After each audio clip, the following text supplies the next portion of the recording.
Chapter 17: Birth and Working of United Nations. In the first half of the 20th century, there have been two major wars: the First World War in 1914 and the Second World War in 1939. These are called as world wars because they involved many countries of the world.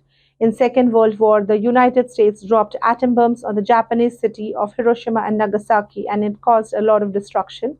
Millions of men, women, and children lost their lives, and many people were rendered homeless. People all over the world realized that if human race had to survive, there should be no wars and world wars. They should be avoided at any cost. These countries felt that an organization should be formed to stop such wars. लोगों ने ये एहसास किया कि wars नहीं होने चाहिए और ऐसा कोई organization ज़रूर होना चाहिए जिसकी वजह से wars totally बंद हो जाए. In 1945, April month, some powerful countries met in San Francisco in USA, and they discussed the way through which peace could be brought to the world. On 24th October 1945, the United Nations was set up to make the world a better and safe place for all. The term United Nations were given by Franklin Dr. Roosevelt, then President of USA. This day was observed as United Nations every year.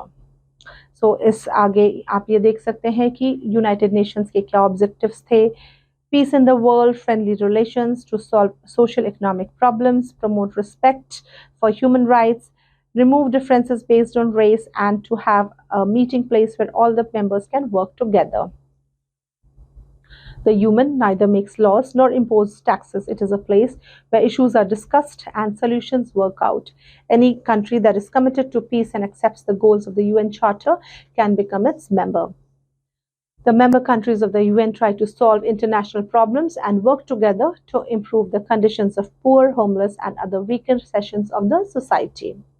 Then, the main organs of the UN are: there are 6 main organs. The first is the General Assembly. It is the main organ of UN where all members are nations. All member nations are represented by the representatives of all the countries, which are members of the United Nations, meet at the General Assembly in September at the United Nations headquarters. Here they discuss the problems of the world and settle the disputes peacefully through discussions. In order to come to a settlement, the UN puts the matter to vote. Each country in the UN, whether big or small, rich or poor, has one vote. Important decisions can be taken only by a 2/3 majority. Every year, the General Assembly chooses one person to be president of the Assembly.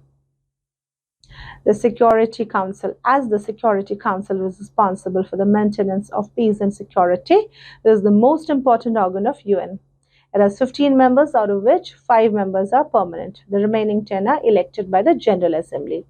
The permanent members of UN are United States of America, United Kingdoms, People's Republic of China, France, and Russia.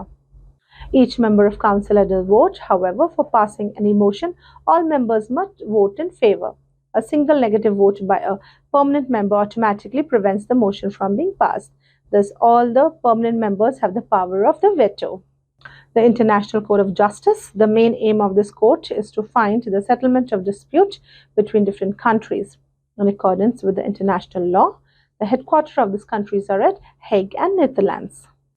The Economic and Social Council. It works on the social and economic problems. It is made of 54 members, countries which are elected by the Assembly of 3 years term. It also recommends action or international issues.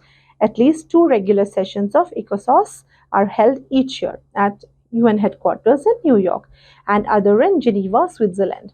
ECOSOC sends food, clothing, and other essential commodities to the poor and those affected by natural calamities. The Trusteeship Council. Again, this council looks after the trust territories, the regions of the world which are under the foreign rule and are now controlled by the independent nations of the world. The Secretariat. The main function is to prepare reports, keep records, and take action on the decision of other UN bodies. The Secretary General is the head of the Secretariat. Mr. Ban Ki-moon of South Korea is the present Secretary General of the United Nations. Agencies linked to UN. The UN has set up several agencies for discharging its various functions: WHO, UNICEF, UNESCO, FAQ, and ILO. WHO is the World Health Organization. It helps the countries to improve their health services. Its main aim is to again maintain the is to prevent the spread of diseases, and it has its headquarters in Geneva. The WHO organizes campaigns against diseases like malaria and tuberculosis, and it helps to control diseases that cannot be totally wiped out. It has contributed a lot to eradicate diseases like smallpox from the earth. So, this is how the WHO works. It helps in eradication of diseases. Then there is UNICEF, that is the Children's Emergency Fund. The main function of this organization is to improve the condition of the children across the world, and it helps millions of mothers and children in poor countries by giving them medicines and food.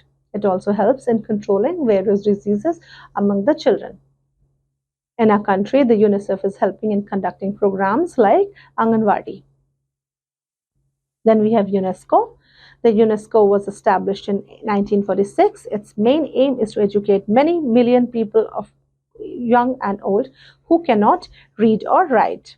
It provides scientific training in backward countries, and it also helps in preserving old monuments, also provides expert trainings in preserving of ancient art, culture, and architecture.